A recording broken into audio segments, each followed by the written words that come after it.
ಹರಿಕಥಾಮೃತಸಾರ ಗುರುಗಳ ಕರುಣದಿಂದ ಪನಿತು ಪೇಳುವೆ ಪರಮ ಭಗವದ್ಭಕ್ತರಿದನಾದರದಿ ಕೇಳುವುದು. ಕಡು ಕರುಣಿ ನೀನೆಂದರಿದು ಹೇರೊಡಲು ನಮಿಸುವೆ ನಿನ್ನೆಡೆಗೆ, ಬೆಂಬಿಡದೆ ಪಾಲಿಸು ಪರಮ ಕರುಣಾ ಸಿಂಧು ಎಂದೆಂದು. ನಡು ನಡುವೆ ಬರುತ್ತಿಪ್ಪ ವಿಘ್ನವ ತಡೆದು ಭಗವನ್ನಾಮ ಕೀರ್ತನೆ, ನುಡಿದು ನುಡಿಸೆನ್ನಿಂದ ಪ್ರತಿ ದಿವಸದಲ್ಲಿ ಮರೆಯದಲೇ. ಲಕ್ಷ್ಮೀ ಶೋಭಾನ ಪದದಲ್ಲಿ 85ನೇದು.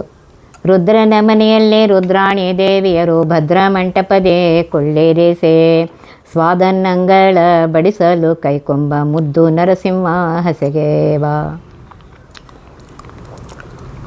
ರುದ್ರದೇವರು ತಮ್ಮ ಅರಮನೆಯಲ್ಲಿ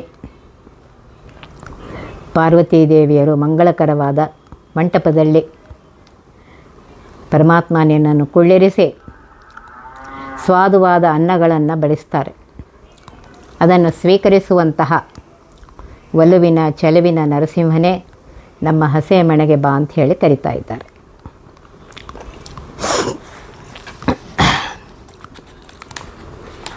ಇಲ್ಲಿ ಹೇಳ್ತಾ ಇದ್ದಾರೆ,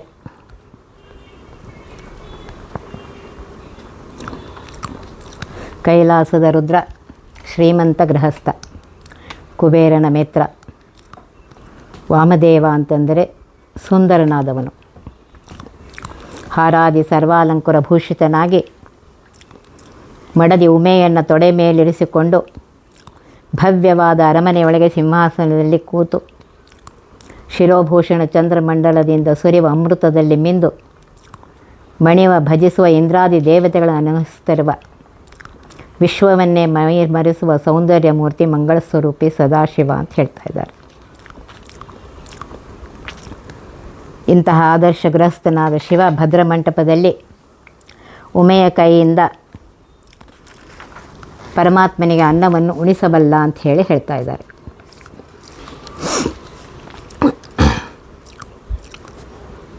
ಮನೋಭಿಮಾನಿಯಾದ ಶಿವನು ಅನ್ನಾಭಿಮಾನಿಯೂ ಹೌದು.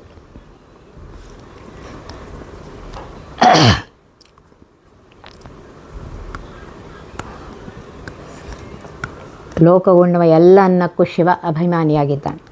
ಎಲ್ಲ ಅನ್ನವನ್ನು ಆತ ಜೀವರ ಅಂತರ್ಯಾಮಿಯಾದ ಹರಿಗೆ ಉಣಿಸುತ್ತಾನೆ. ಪ್ರಸಾದವನ್ನು ತಾನು ಉಣ್ಣುತ್ತಾನೆ. ಎಲ್ಲ ಯಜ್ಞಗಳಲ್ಲಿಯೂ ಸರ್ವಯಜ್ಞಭೋಕ್ತನಾದ ಹರಿಗೆ ಆಹುತಿ ಕೊಟ್ಟ ಬಳಿಕ ಉಳಿದುದನ್ನು ಶಿವನಿಗೆ ಆಹುತಿ ನೀಡುವುದು ಯಜ್ಞದ ಸಂಪ್ರದಾಯ. ಈ ರೀತಿಯಾಗಿ ಹೇಳಿ ಉಮೆ ಅನ್ನಪೂರ್ಣೆ ಅಂತ ಪ್ರಸಿದ್ಧಳಾಗಿದ್ದಾಳೆ.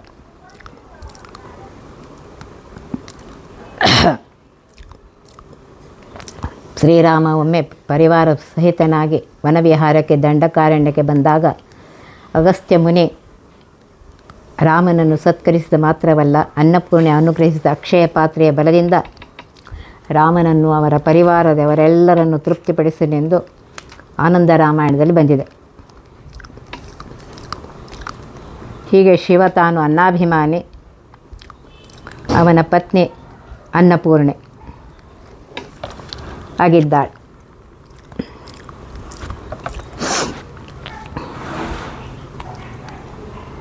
ಈ ರೀತಿಯಾಗಿ ಶಿವ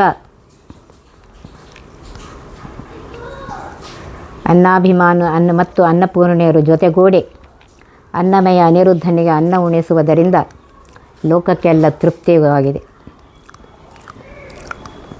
ಜಗದ್ವೃಕ್ಷಕ್ಕೆ ಮೂಲವೆನಿಸಿದ ಪರಮಾತ್ಮನಿಗೆ ತೃಪ್ತಿಯಾಯಿತೆಂದರೆ ಶಾಖೆ ಎನಿಸಿದ ಲೋಕಕ್ಕೆ ತೃಪ್ತಿಯಾಗುವುದು ಸಹಜ ಅಂತ ಹೇಳಿ ಭಾಗವತ ಹೇಳ್ತಾರೆ. ಯಥಾ ತರೋರ್ಮೂಲ ನಿಷೇವಣೇನ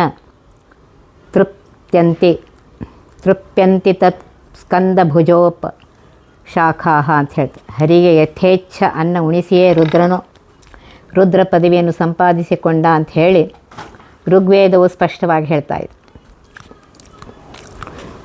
ಶಿವನು ವಾಮದೇವ ಎನಿಸಿದು ಅವನು ಸುಂದರನಾದಿಂದಲೇ ಅಲ್ಲ, ತನ್ನ ಎಡಪಾರ್ಶ್ವದಲ್ಲಿ ಪರಮಾತ್ಮನನ್ನು ಕುಳ್ಳಿರಿಸಿ ಅನ್ನಪಾನಾದಿಗಳನ್ನು ನೀಡಿ ಪೂಜಿಸುವುದರಿಂದ ವಾಮ ಅಂದರೆ ತನ್ನ ಎಡದಲ್ಲಿ, ದೇವ ಅಂದರೆ ವಾಸುದೇವನಾದ ಹರಿಯನ್ನಿರಿಸಿಕೊಂಡವನೇ ವಾಮದೇವನೆಂದು ಗರುಡ ಪುರಾಣ ಹೇಳ್ತಾ ಇದೆ. ಸ್ವವಾಮಭಾಗೇ ಸಂಸ್ಥಿತೋ ವಾಸುದೇವ ಸ್ವಯೋಗ್ಯ ಭಕ್ತ್ಯಾ ಪೂಜ್ಯತೆ ಸರ್ವದೈವ. ಅಥೋ ರುದ್ರೋ ವಾಮದೇವೇತಿ ಸಂಜ್ಞಾ ಅವಾಪೇತ್ಯುದೀರ್ಯಂ ನತು ಸುಂದರತ್ವಾತ್. ಅರ್ಚಕನು ದೇವರಿಗೆ ಬಲಭಾಗದಲ್ಲಿ ಕುಳಿತುಕೊಳ್ಳಬೇಕೆಂದು ನಿಯಮವಿರಿಂದ ದೇವರು ಅರ್ಚಕನಿಗೆ ಎಡಭಾಗದಲ್ಲಿಯೇ ಇರಬೇಕಾಗುತ್ತೆ. ಈ ರೀತಿಯಾಗಿ ಶಿವಾವತಾರನಾದ ಶುಕಮುನಿ ಶ್ರೀನಿವಾಸನಿಗೆ ಅನ್ನ ಉಣಿಸಿ ಲೋಕಕ್ಕೆಲ್ಲ ತೃಪ್ತಿಯ ತೇಗು ಬರುವಂತೆ ಮಾಡಿದ್ದು ಭವಿಷ್ಯೋತ್ತರ ಪುರಾಣದಲ್ಲಿಯೂ ಬಂದಿದೆ.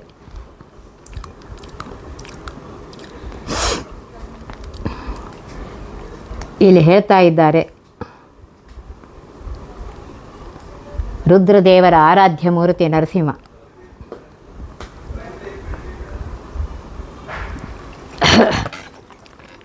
ವೇದವೇದ್ಯನಾಗಿರುವಂತಹ ನರಸಿಂಹದೇವರು ಅವರ ರುದ್ರದೇವರ ಹೃದಯ ಮಂದಿರದಲ್ಲಿದ್ದಾರೆ. ಆದ್ದರಿಂದ ಇಲ್ಲಿ ಹೇಳ್ತಾ ಇದ್ದಾರೆ,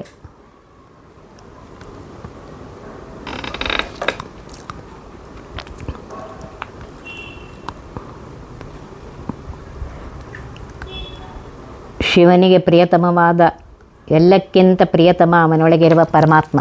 ಆದ್ದರಿಂದ ಮುದ್ದು ಅಂದರೆ ಅತ್ಯಂತ ಪ್ರಿಯ ನರಸಿಂಹ ಅಂತ. ನರಸಿಂಹನಿಗೆ ಅನ್ನ ಉಣಿಸಲು ಇನ್ನೊಂದು ಕಾರಣ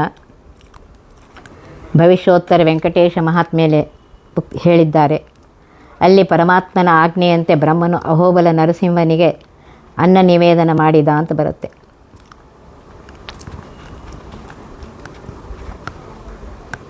ಏಕೋ ವಿಷ್ಣು ಮಹಾಭೂತಂ ಎಂಬ ಮಂತ್ರದ ಅನ್ನದಾನವನ್ನು ನರಸಿಂಹಾರ್ಪಣ ಮಾಡಲಾಯಿತು ಅಂಥೇಳಿ ಬಂದಿದೆ. ನಾವು ನಿತ್ಯ ರಮಾ ಬ್ರಹ್ಮಾದಿಗಳಿಗೆ ಶ್ರೀ ನರಸಿಂಹ ಪ್ರಸಾದವನ್ನೇ ನೀಡುವುದು ಸಂಪ್ರದಾಯ. ಶಿವನು ವಾಯುವಂತರ್ಗತ ನರಸಿಂಹನಿಗೆ ಅನ್ನ ಉಣಿಸುವುದರಿಂದ ನರಸಿಂಹನೆಂದರೆ ನರರಲ್ಲೆಲ್ಲ ಅಂದರೆ ಚೇತನರೆಲ್ಲ, ಸಿಂಹ ಅಂದರೆ ಶ್ರೇಷ್ಠನಾದ ಹರಿ ಹೇಗೋ ಹಾಗೆ ನರರೆಲ್ಲ ಅಂದರೆ ಜೀವರ ಶ್ರೇಷ್ಠನಾದ ವಾಯುದೇವರು ನರಸಿಂಹನೆನಿಸ್ಕೊಳ್ತಾರೆ. ಒಂದೇ ಶಬ್ದದ ಇಬ್ಬರನ್ನು ಹೇಳಿದ್ದು ವಾಯುವಂತರ್ಗತ ನರಸಿಂಹನೆಂದು ಸೂಚಿಸುವುದಕ್ಕೋಸ್ಕರ. ಸ್ವಾದು ಅನ್ನ ಅಂತ ಹೇಳಿದರೆ ರುಚಿಕರವಾದ ಭಕ್ಷ್ಯ, ಚೋಷ್ಯ, ಲೇಹ, ಪೇಯಗಳೆಂಬ 4 ಬಗೆಯ ಅನ್ನ. ಸ್ವಾದು ಅನ್ನ ವಾಯುದೇವರಿಂದ ಆಸ್ವಾದಿಸಲ್ಪಟ್ಟ ಅನ್ನವೆಂದು ಗ್ರಹಣ ಮಾಡಬೇಕು. ಎಲ್ಲ ಜೀವಿಗಳು ಬಾಯಿಯ ಗಾಳಿಯಿಂದಲೇ ಅನ್ನವನ್ನು ಬಾಯಿಯೊಳಗೆ ಸೆಳೆದುಕೊಂಡು ಉಣ್ಣುತ್ತವೆ. ಪಾಯಸ, ಸೀಕರಣೆ ಮುಂತಾದ ಅನ್ನ ಸೊರೆದು ಉಣ್ಣುವಾಗ ಶಬ್ದವಾಗುವುದು ಆ ಗಾಳಿಯಿಂದಾಗಿ. ಹೀಗೆ ಎಲ್ಲರೂ ಉಣ್ಣುವುದು ವಾಯುದೇವನಿಂದ ಆಸ್ವಾದಿಸಲ್ಪಟ್ಟ ಅನ್ನವನ್ನೇ. ಈ ರೀತಿಯಾಗಿ ಶಿವನು ವಾಯು ಸ್ವೀಕರಿಸಿದ ವಿಷ್ಣು ನೈವೇದ್ಯವನ್ನೇ ಪ್ರಸಾದವೆಂದು ಸ್ವೀಕರಿಸುವನೆಂಬ ಅಭಿಪ್ರಾಯದಿಂದ ಸ್ವಾದನ್ನಗಳನ್ನು ಅಂತ ಹೇಳಿ ಈ ಪದ್ಯದಲ್ಲಿ ಹೇಳಿದ್ದಾರೆ. ಗರುಡನ ಮೇಲೇರಿ ಗಗನ ಮಾರ್ಗದಲ್ಲಿ ತರತರದೆ ಸ್ತುತಿಪ ಸುರಸ್ತ್ರೀಯರ ಮೆರೆವ ಗಂಧರ್ವರ ಗಾಯನವ ಸವಿಯುವ ನರಹರಿ ನಮ್ಮ ಹಸೆಗೆ ಬಾ. ಗರುಡ ವಾಹನನಾಗಿ ಪರಮಾತ್ಮ ಅಂತರಿಕ್ಷದಲ್ಲಿ ವಿಹಾರ ಮಾಡುತ್ತಾ ಅಲ್ಲಿ ನಾನಾ ಬಗೆಯಿಂದ ಸ್ತುತಿಸುವ ದೇವತಾ ಸ್ತ್ರೀಯರ ಮತ್ತು ಮೆರೆಯುವ ಗಂಧರ್ವರ ಗಾನವನ್ನು ಸವಿಯುವಂತಹ ನರಹರಿಯೇ ನೀನು ನಮ್ಮ ಹಸೆಗೆ ಬಾ ಅಂತ ಹೇಳಿ ಇಲ್ಲಿ ಕರೀತಾ ಇದ್ದಾರೆ. ಹಿಂದಿನ ನುಡಿಯಲ್ಲಿ ನರಹರಿಗೆ ರುದ್ರನ ಮನೆಯಲ್ಲಿ ಸಿಗುವ ಆದರೋಪಚಾರದ ಬಗ್ಗೆ ಹೇಳಿದ್ದಾರೆ. ರುದ್ರನೇ ಮುಂದಿನ ಬ್ರಹ್ಮಕಲ್ಪದಲ್ಲಿ ಶೇಷನಾಗುತ್ತಾನೆ ಅಂತ ಹೇಳಿ ಆದಿತ್ಯ ಪುರಾಣದ ವೆಂಕಟೇಶ ಮಹಾತ್ಮದಲ್ಲಿ ಬಂದಿದೆ. ಈ ರೀತಿಯಾಗಿ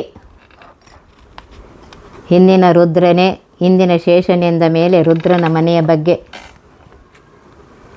ಹೇಳಿದ ಬಳಿಕ ಶೇಷನ ಮನೆಯ ಬಗ್ಗೆ ಬೇರೆ ಹೇಳಬೇಕಾಗಿಲ್ಲ ಅಂಥೇಳಿ ಹೇಳ್ತಾ ಇದ್ದಾರೆ. ಈ ಶೇಷದೇವರಿಗೆ ಎಲ್ಲ ಬಗೆಯಿಂದಲೂ ಸಮಾನವಾದ ಜ್ಞಾನ, ಬಲ, ಐಶ್ವರ್ಯ, ಸೌಂದರ್ಯ ಮುಂತಾದ ಗುಣಗಳಿಂದ ಯುಕ್ತನಾಗಿ ಶೇಷನಷ್ಟೇ ಹರಿಗೆ ಪ್ರಿಯನೆನಿಸಿರುವ ಗರುಡನ ಬಗ್ಗೆ ಈಗ ಈ ನುಡಿಯಲ್ಲಿ ಹೇಳಬೇಕಾಗಿದೆ.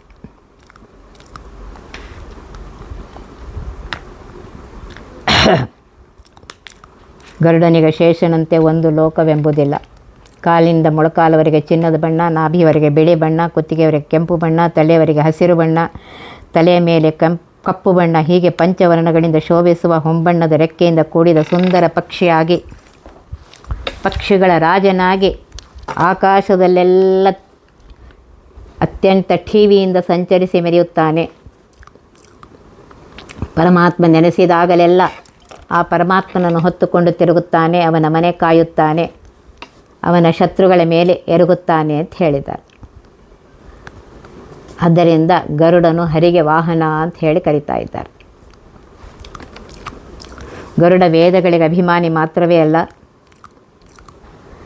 ಅವನು ಆಕಾಶದಲ್ಲಿ ಹಾರಾಡಿದರೂ ಸಾಕು ರೆಕ್ಕೆಗಳಿಂದ ಮಧುರವಾದ ಸಾಮಗಾನ ಧ್ವನಿ ಹೊರಡುತ್ತದೆ ಅಂತ ಹೇಳ್ತಾ ಇದ್ದಾರೆ. ಗರುಡ ಎಂಬ ಹೆಸರೇ ಹೇಳ್ತಾ ಇದೆ, ಅವನ ರೆಕ್ಕೆ ಸಾಮಗಾನ ಧ್ವನಿ ಮಾಡುತ್ತದೆ ಅಂತ ಹೇಳಿ. ವಿಷವನ್ನು ನುಂಗಿ ಲೋಕದ ವಿಷಬಾಧೆಯನ್ನು ಪರಿಹರಿಸುವುದರಿಂದಲೂ ಗರುಡ ಅಂತ ಅನಿಸಿಕೊಂಡಿದ್ದಾನೆ. ಸಮುದ್ರ ಮಥನ ಕಾಲದಲ್ಲಿ ಹಾಲಾಹಲ ವಿಷವನ್ನು ಕುಡಿದು ಒಮ್ಮೆ ಲೋಕವನ್ನು ಶಿವ ರಕ್ಷಿಸಿದರೆ ಎಲ್ಲ ಬಗೆಯ ಸ್ಥಾವರ ಜಂಗಮ ವಿಷಗಳನ್ನು ಸದಾ ನುಂಗಿ ಭಕ್ತರನ್ನು ಕಾಪಾಡುವ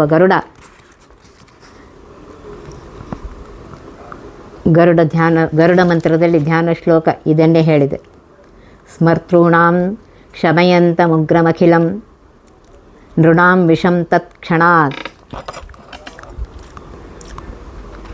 ಕೈಗಳಲ್ಲಿ ಗರುಡ ಮುದ್ರೆ ಮಾಡಿ ತೋರಿದರೆ ವಿಷ ಪರಿಹಾರ ಅಂತ ಹೇಳ್ತಾ ಇದ್ದಾರೆ.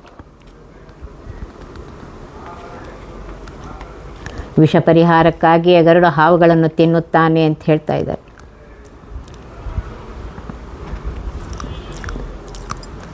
ಗರುಡನಿಗೆ ಹಾವಿನ ಜಾತಿಯ ಮೇಲೆ ದ್ವೇಷವಿಲ್ಲ, ಕೆಟ್ಟ ಹಾವುಗಳನ್ನು ಮಾತ್ರ ಕೊಲ್ಲುತ್ತಾನೆ ಅಂತ ಹೇಳ್ತಾ ಇದ್ದಾರೆ.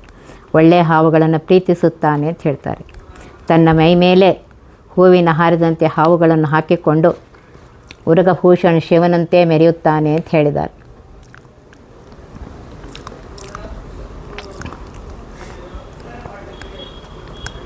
ಒಳ್ಳೆಯ ಹಾವುಗಳನ್ನು ಗರುಡ ಪ್ರೀತಿಸುವುದರಿಂದಲೇ ಶೇಷಗರುಡ ಅರಣ್ಯೋನ್ಯವಾಗಿದ್ದು ಒಮ್ಮನಸ್ಸಿನಿಂದ ಹರಿಸೇವೆ ಮಾಡುತ್ತಾರೆ ಅಂತ ಹೇಳ್ತಾ ಇದ್ದಾರೆ. ಶೇಷನಿಗೆ ಗರುಡನೆಂದರೆ ಬಹಳ ಇಷ್ಟ. ಗರುಡನಿಗಾಗದ ಕೆಟ್ಟು ಹಾವುಗಳೆಂದರೆ ಶೇಷನಿಗೂ ದ್ವೇಷವೇ. ಅವರ ಸಹವಾಸವನ್ನೇ ಅನ್ನುವರು.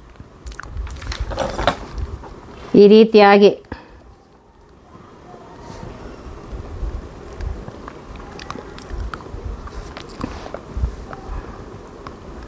ಗರುಡನು ಪರಿಹರಿಸುವ ವಿಷವೆಂದರೆ ಕೇವಲ ವಿಷವಲ್ಲ,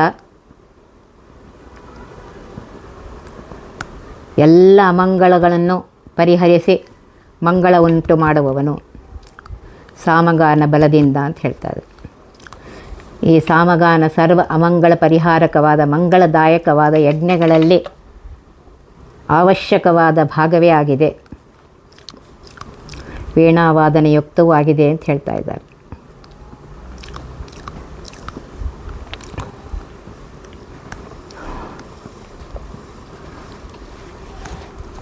ಈ ರೀತಿಯಾಗಿ ನರಹರಿ ಅಂತಂದರೆ ಸಕಲ ಅಮಂಗಳ ಪರಿಹಾರಕ, ಸಕಲ ಮಂಗಳದಾಯಕನಾದ ನರಸಿಂಹಮೂರ್ತಿ ಮಾತ್ರವಲ್ಲ, ಗರುಡಾಂತರ್ಗತ ಲಕ್ಷ್ಮೀನಾರಾಯಣನೂ ಹೌದು. ನರಹರಿ, ಪುರುಷ ಸಿಂಹ, ಪುರುಷೋತ್ತಮ, ನಾರಾಯಣ, ಸಕಲ ವೇದಗಳು ಆ ಪರಮಾತ್ಮನ ಗುಣಗಾನ ಮಾಡುತ್ತವೆ. ವೇದಗಳೇ ಏಕೆ, ಸಕಲ ವರ್ಣದ ಧ್ವನಿಗಳು ಅವನ ಗುಣಗಾನಕ್ಕಾಗಿಯೇ ಇವೆ ಅಂತ ಹೇಳ್ತಾ ಇದ್ದಾರೆ. ಸರ್ವೇ ವೇದಾಃ ಸರ್ವೇ ಘೋಷಾಃ ಏಕೈವ ವ್ಯಾಹೃತಿ ಪ್ರಾಣ ಏವ.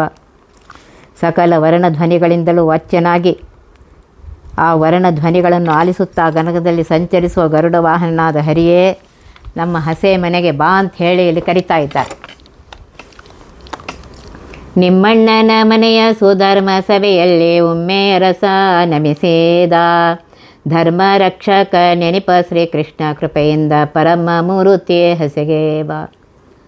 ಕೃಷ್ಣ, ನಿನ್ನನ್ನು ನಿಮ್ಮಣ್ಣನಾದ ದೇವೇಂದ್ರನ ಸ್ವರ್ಗಲೋಕದ ಸುಧರ್ಮ ಸಭೆಯಲ್ಲಿ ಉಮೆಯ ಅರಸನಾದ ಶಿವ ನಮಿಸುತ್ತಾನೆ.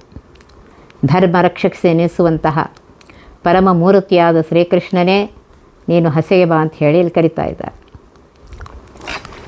ಹಿಂದಿನ ನುಡಿಯಲ್ಲಿ ಗರುಡನು ಮಾಡುವ ಹರಿಯ ಆರಾಧನೆಯನ್ನು ಹೇಳಿ ಈಗ ತಾರತಮ್ಯ ಕ್ರಮದಲ್ಲಿ ಅನಂತರ ದೇವೇಂದ್ರನ ಬಗ್ಗೆ ಈ ನುಡಿಯಲ್ಲಿ ಹೇಳ್ತಾ ಇದ್ದಾರೆ. ಕೃಷ್ಣನ ಅಣ್ಣ ದೇವೇಂದ್ರ.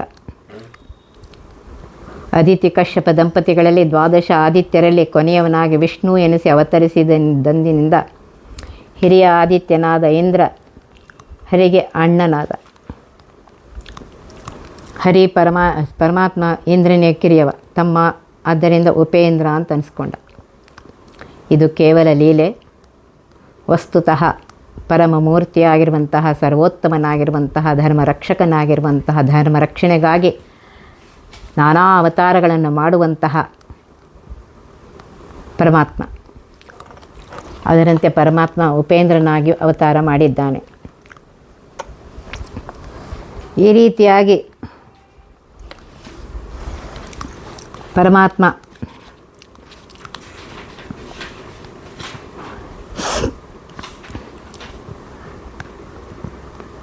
ವೇದ ಮಂತ್ರಗಳಲ್ಲಿಯೂ ವಿಷ್ಣುವಿಗೆ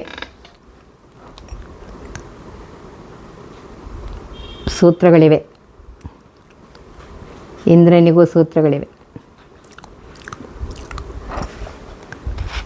ಅದರಿಂದ ಇಂದ್ರ ಪರಮಾತ್ಮನ ಸಮಾನ ಅಂತ ತಿಳ್ಕೋಬಾರ್ದು. ಅಲ್ಲಿ ಎಷ್ಟೇ ಹಿರಿಯ ಅಣ್ಣನಾದ ಇಂದ್ರ ಉಪೇಂದ್ರನನ್ನು ಅವನ ಸ್ವಾಮಿಯಾದರೂ ನಮಿಸಲಾರ. ನಮಿಸಿದರೆ ಕೃಷ್ಣನಿಗೆ ವಸುದೇವ ಮುಂತಾದ ನಮಿಸಿದಂತಾಯಿತು. ಆದ್ದರಿಂದ ಶಿಷ್ಟಾಚಾರಾನುಸಾರವಾಗಿ ಇಂದ್ರ ಬೇರೆ ಬೇರೆ ರೀತಿಯಿಂದ ಪರಮಾತ್ಮನನ್ನು ನಮಸ್ಕರಿಸುತ್ತಾನೆ ಅಂತ ಹೇಳ್ತಾ ಇದ್ದಾರೆ.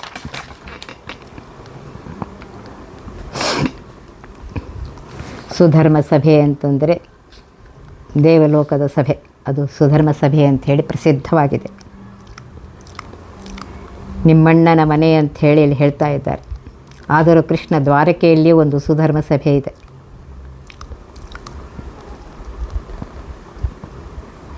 ದ್ವಾರಕೆಯ ನಿರ್ಮಾಣಕ್ಕಾದಲೇ ಕೃಷ್ಣ ವಾಯುವನ್ನು ಕರೆದು ದೇವಲೋಕದಿಂದ ಸುಧರ್ಮ ಸಭೆಯನ್ನು ರಹಸ್ಯವಾಗಿ ತರಿಸಿಕೊಂಡಿದ್ದ ಅಂತ ಬರ್ತಾ ಇದೆ.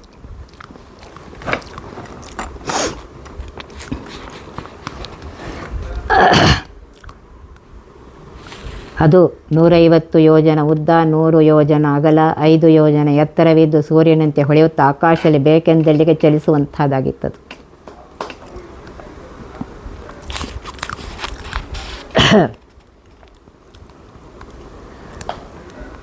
ಈ ಸಭೆಗೆ ಬಂದಾಗ ಇಂದ್ರ ಬಂದಾಗಲೆಲ್ಲ ಹಿರಿಯಣ್ಣನಾಗಿ ಕೃಷ್ಣನಿಂದ ಪೂಜೆ ತೆಗೆದುಕೊಳ್ತಾ ಇದ್ದ ಅಂಥೇಳಿ ಬರ್ತಾಯಿದ್ರು.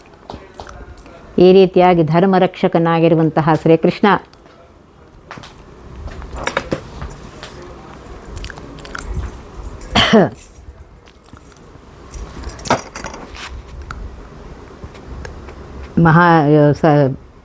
ಸತ್ಯಭಾಮೆಯ ದೇವಿ ಪುಣ್ಯಕ ವ್ರತವನ್ನು ಮಾಡ್ತಾಳೆ.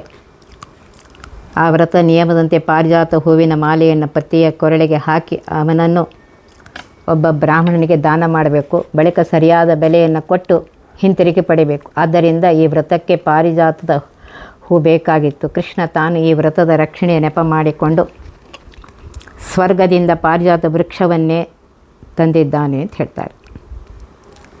ತಂದು ಇಂದ್ರನ ದರ್ಪವನ್ನು ಅಡಗಿಸಿದ್ದಾನೆ ಅಂತ ಹೇಳ್ತಾರೆ. ಆಗ ಅವನ ಹೃದಯ ಶುದ್ಧವಾಯಿತು. ಅವನ ಶುದ್ಧ ಭಾಗವತ ಧರ್ಮದ ರಕ್ಷಣೆ ಆಯಿತು. ಕೃಷ್ಣ ಧರ್ಮರಕ್ಷಕ ನೆನೆಸಿದ ಅಂತ ಹೇಳ್ತಾ ಇದ್ದಾರೆ. ಒಂದೊಂದು ಪದ್ಯದ ಹಿಂದೂ ಬಹಳಷ್ಟು ಅರ್ಥವಿದೆ. ಇಂದ್ರನ ಮನೆಗೆ ಹೋಗಿ ಅದಿತಿಗೆ ಕುಂಡಲವಿತ್ತು, ಅಂದದ ಪೂಜೆಯ ಕೈಕೊಂಡು ಸುರತರವ ಇಂದಿರೆಗಿತ್ತ ಹರಿಯೇವ. ಅಪ್ಪ ಪರಮಾತ್ಮ, ನೀನು ಕೃಷ್ಣನಾಗಿ ನರಕಾಸುರನನ್ನು ಕೊಂದು ಸ್ವರ್ಗಕ್ಕೆ ಹೋಗಿ ಅಲ್ಲಿ ದೇವಮಾತೆ ಅದಿತಿಗೆ ನರಕಾಸುರನ ಅಪಹರಿಸಿದ್ದ ಅವಳ ಕರ್ಣಕುಂಡಲಗಳನ್ನು ಕೊಟ್ಟು ಎಲ್ಲ ದೇವತೆಗಳಿಂದ ಆದರ ಸತ್ಕಾರವನ್ನು ಸ್ವೀಕರಿಸಿ ಪಾರಿಜಾತವನ್ನು ಅಪಹರಿಸಿ ಸಾಕ್ಷಾತ್ ಇಂದಿರೆ ಅವತಾರಳಾಗಿರುವಂತಹ ಮಹಾಲಕ್ಷ್ಮಿ ಅವತಾರಳಾಗಿರುವ ಸತ್ಯಭಾಮೆಗೆ ಇತ್ತೆ ಅಂತ ಬಂದಿದೆ. ಅಂತಹ ಪರಮಾತ್ಮ ಹಸೆಗೆ ಬಾ ಅಂತ ಹೇಳಿ ಕರಿತಾ ಇದ್ದಾರೆ.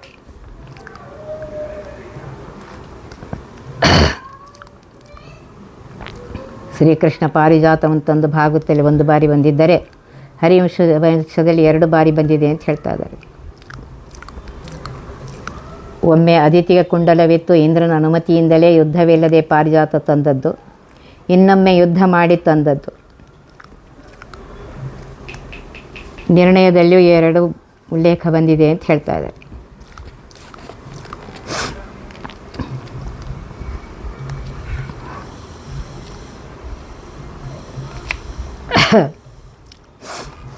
ಈ ರೀತಿಯಾಗಿ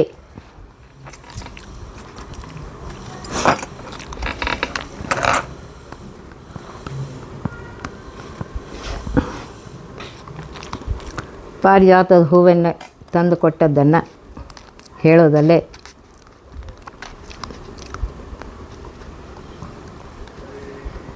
ಸುರತರುವ ಇಂದಿರೆಗಿತ್ತ ಅಂತ ಹೇಳಿದ್ದಾರೆ.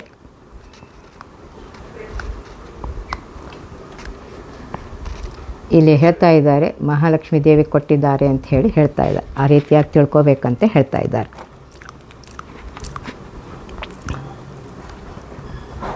ಈ ರೀತಿಯಾಗಿ ಪರಮಾತ್ಮ ಶ್ರೀಕೃಷ್ಣ ಸತ್ಯಭಾಮ ಸಮೇತನಾಗಿ ಗರುಡಾರೂಢನಾಗಿ ಹೋಗಿ ನರಕಾಸುರನ ಕೊಂದು ಸ್ವರ್ಗಕ್ಕೆ ಹೋಗಿ ಅದಿತಿಗೆ ಕುಂಡಲವನ್ನು ಕೊಟ್ಟು ಕೊಂಡಲನ್ನು ಕೊಡ್ತಾನೆ. ಆಗ ಆಕೆ ಆಶೀರ್ವಾದ ಮಾಡ್ತಾಳೆ, ನೀನು ದೇವೇಂದ್ರನಂತೆ ಶತ್ರುಗಳಿಗೆ ಅವಧ್ಯನು ಅಜೇಯನೂ ಆಗಿ ಲೋಕಪೂಜ್ಯನೆನಿಸು ಎಂದು ಅದಿತಿ ಶ್ರೀಕೃಷ್ಣನಿಗೆ ಆಶೀರ್ವದಿಸ್ತಾಳೆ. ಸತ್ಯಭಾಮೆಗೂ ಕೃಷ್ಣನು ಭೂಲೋಕದಲ್ಲಿರುವಷ್ಟು ಕಾಲವು ಸದಾ ನವಯುವತಿಯಾಗಿಯೇ ಇರುವಂತೆ ಹರಿಸ್ತಾಳೆ.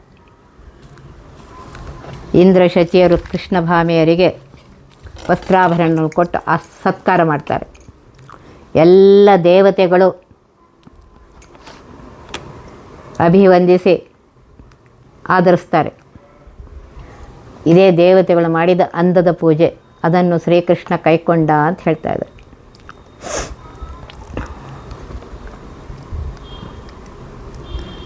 ಈ ರೀತಿಯಾಗಿ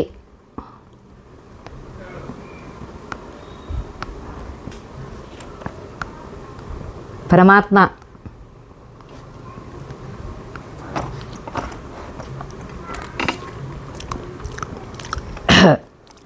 ಇಲ್ಲಿ ತಾನು ಶ್ರೀಕೃಷ್ಣ ತಾನು ಪರಮಾತ್ಮ ಅಂತ ಹೇಳಿ ತೋರಿಸ್ಕೊಡ್ತಾ ಇದ್ದಾನೆ. ಅದನ್ನೇ ಇಲ್ಲಿ ಹೇಳ್ತಾ ಇದ್ದಾರೆ.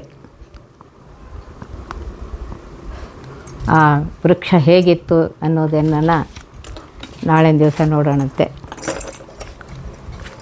ಒತ್ತಿವಹ ವಿಘ್ನಗಳ ಕಳೆದಪ ಮೃತ್ಯುವಿಗೆ ಮರೆ ಮಾಡಿ ಕಾಲನ ದೂತರಿಗೆ ಭೇಕರವ ಪೊಟ್ಟಿಸಿ ಸಕಲ ಸಿದ್ಧಿಗಳ ಒತ್ತಿಗೊಳ್ಳಿಸಿ ಮನರು ಹೇಕ್ಷಣ ನೃತ್ಯ ಮಾಡುವರವರ ಮನೆಯೊಳು ನಿತ್ಯಮಂಗಳ ಹರಿಕಥಾಮೃತ ಸಾರ ಪಠಿಸುವರ.